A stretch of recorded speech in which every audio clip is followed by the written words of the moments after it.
Gravei dois topos de mercado no Ethereum e hoje eu vou te apresentar detalhadamente todo o passo a passo dessas duas operações para que você possa compreender e colocar em prática da mesma maneira. Vem comigo e segue a explicação detalhada. Ethereum tempo gráfico de 1 hora. Inicialmente o mercado realizou essa forte onda de impulso de baixa, validando uma zona de oferta exatamente nessa faixa de preço, que é esse candle positivo que antecedeu essa forte onda de impulso.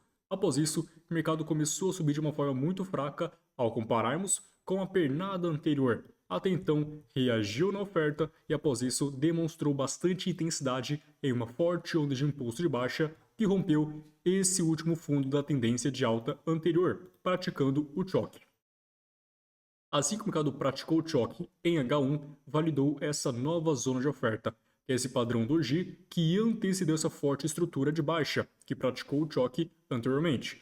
Dentro dessa onda de impulso, dentro dessas duas extremidades, o mercado começa a subir de uma forma muito fraca em relação a essa pernada. Em busca do quê? Em busca de testar essa zona de oferta para que após isso o mercado volte a impulsionar novamente. Refinaremos em M15. Já no tempo gráfico de 15 minutos, observe que o mercado realizou essa forte estrutura de baixa que rompeu o último fundo da tendência de alta anterior, praticando choque e validando aquela zona de oferta que a gente havia marcado lá no tempo gráfico de H1.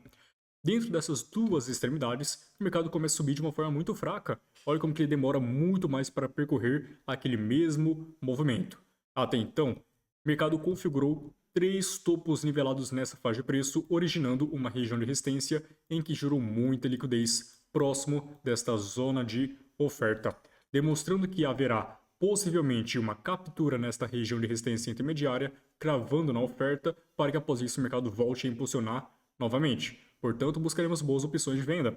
Marcaremos aqui essa região de resistência que sofreu manipulação, ou seja, vai sofrer manipulação no caso, né? Fibonacci, desse topo até o fundo, nós tínhamos a 79% na confluência.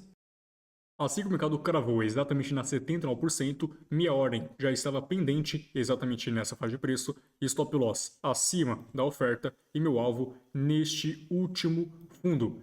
Perceba que de fato o mercado acabou manipulando aquela região de resistência anterior, cravando na oferta e Fibonacci, ativando minha ordem e após isso o mercado derrete em busca do nosso alvo principal, favorecendo o take de aproximadamente 6 vezes o risco nesta operação. Ao longo do desenvolvimento desta movimentação de baixa, o mercado acabou rompendo aquele fundo anterior, praticando o BOSS, que remete a uma continuação da tendência principal de baixa neste caso. E com a prática do BOSS, acabou validando uma nova zona de oferta na sua extremidade, que era esse candle em doji que antecedeu aquela forte estrutura de baixa.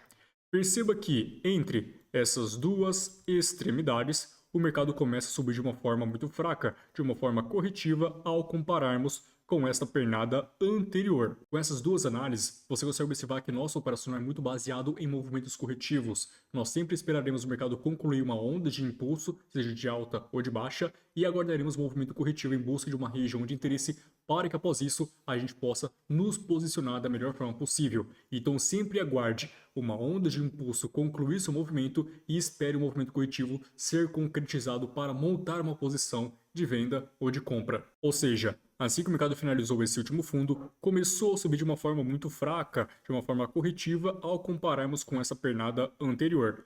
Reagiu na zona de oferta e desenvolve uma forte estrutura de baixa, rompendo o último fundo da tendência de alta corretiva anterior, demonstrando que haverá uma nova onda de impulso de baixa. Portanto, espere o movimento corretivo para que você possa acompanhar essa movimentação principal. Esse é o nosso real objetivo com essas análises. No tempo gráfico de 3 minutos, assim que o mercado realizou essa forte onda de impulso de baixa, rompendo esse último fundo, praticou o choque.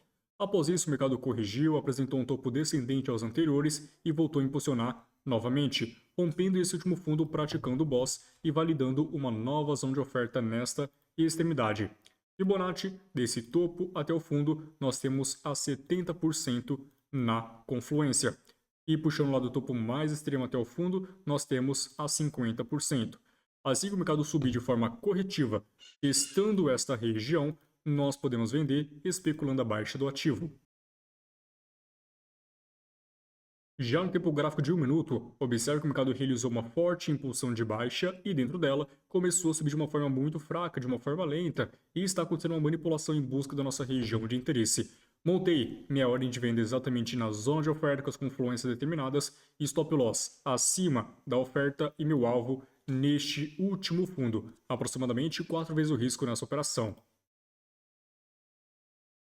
O mercado crava exatamente na nossa região de interesse e desenvolve esta movimentação de baixa de acordo com a nossa análise, favorecendo um belíssimo take nesta operação. Conclusão dessa aula: sempre observe apenas uma estrutura, impulsão e correção. Se o mercado estiver trabalhando em um período corretivo, busque boas regiões de oferta e demanda de acordo com a tendência que está definida. Sendo assim, você vai se posicionar naquele movimento corretivo, visando que ele pratique uma nova onda de impulso, para que você possa surfar o máximo possível daquela movimentação.